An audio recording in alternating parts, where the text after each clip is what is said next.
Assalamu alaikum. Wa alaikum salam. So being a Muslim, as you can already imagine, my main problem is with the Christian doctrine of Godhood of Jesus. So there's a couple of questions that are related. First of all, I find this concept logically fallacious. Like there are many aspects to its logical fallacy, as in maybe one of them could be that how can God be finite and then infinite at the same time? Like this is like it's like saying that there could exist a square circle. It's a logical fallacy, right?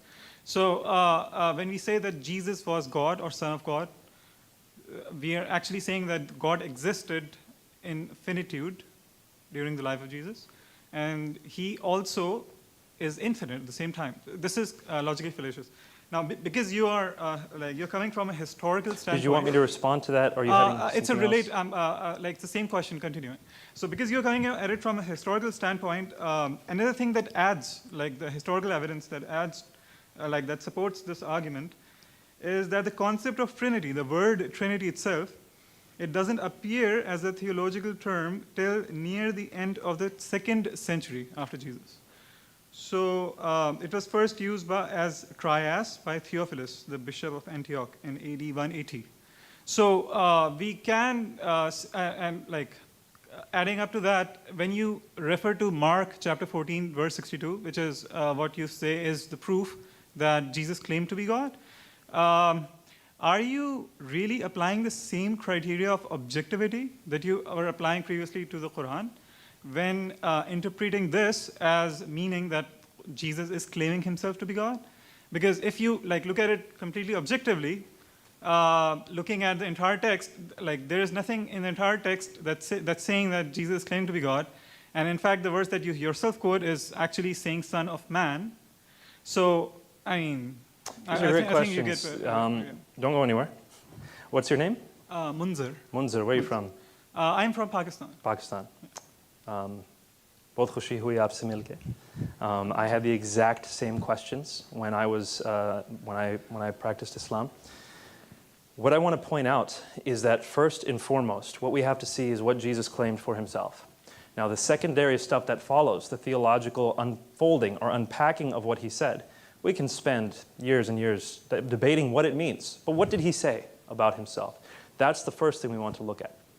So again, that's a historical perspective. Theologians argue all day long, back and forth, back and forth. You know, theologians argue all the time, and I just sit back and watch and smile because you can't really prove it one way or another. But when it comes to historical events, we can show with relative degrees of certainty, if the evidence is good, if the records are good, what the most likely conclusion is. So first, and let me give you an answer before, if you feel like interjecting, we can talk afterwards. First, I want to point out you are absolutely right. The term Trinity is not used till the end of the 2nd century. What is the doctrine of God called in the Quran? In Islam, what is the doctrine of God called? Tawheed. Tawheed. Is that in the Quran? No, the word Tawheed. The word Tawheed is a derived word from Ahad. Alhamdulillah, good. So you understand, the word Tawheed is not itself in the Quran. In the same way, the word Trinity is not itself in the Bible. This doesn't pose a problem. The Shahada is not found in the Quran. You have the components of the Shahada in the Quran, but you do not, you do not have La ilaha illallah Muhammad Rasulullah in that way found in the Quran. The components are found in the Quran. With the Trinity, the components are found in the Bible.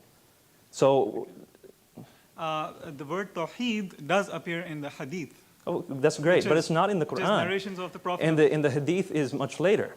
So we're looking at you asked for the Bible, and we have within the early canonical tradition, people calling God a Trinity in the early canonical tradition. In fact, much closer to Jesus' time than the Hadith were to Muhammad's time. So whichever way you stack it, when you're consistent, you end up with a stronger case for the Trinity, for Jesus' deity. Now I want to continue on to your next part of your question, which is Jesus finite or infinite? The argument is that Jesus is, actually I'm going to pose it in a slightly different way. Can Allah come onto this world if He wants? Can He be in this world if He wants? I wouldn't think so. You wouldn't think so. So Allah's omnipotence is limited. He can't come onto this world. It's like basically Allah Ta'ala cannot do logically fallacious thing. Like he cannot create a square circle, right?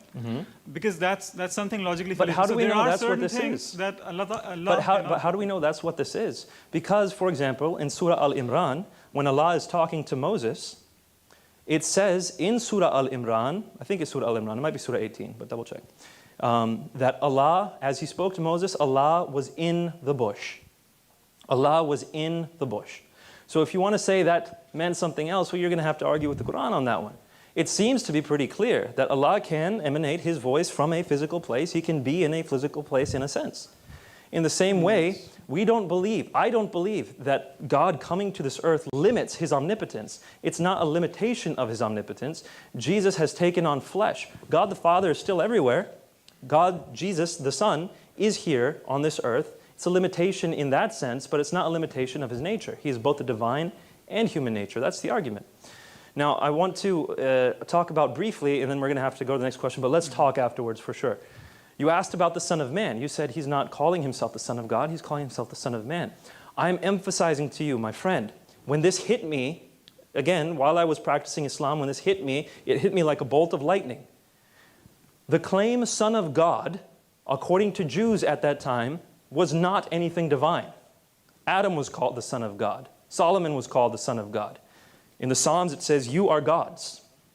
It's not a divine claim to call someone a son of God. But when someone refers to that Son of Man coming on the clouds of heaven, who's going to receive glory, authority, and sovereign power, and people of every nation and language are going to worship Him with the worship due only to God, that Son of Man is more than just a human. He is divine.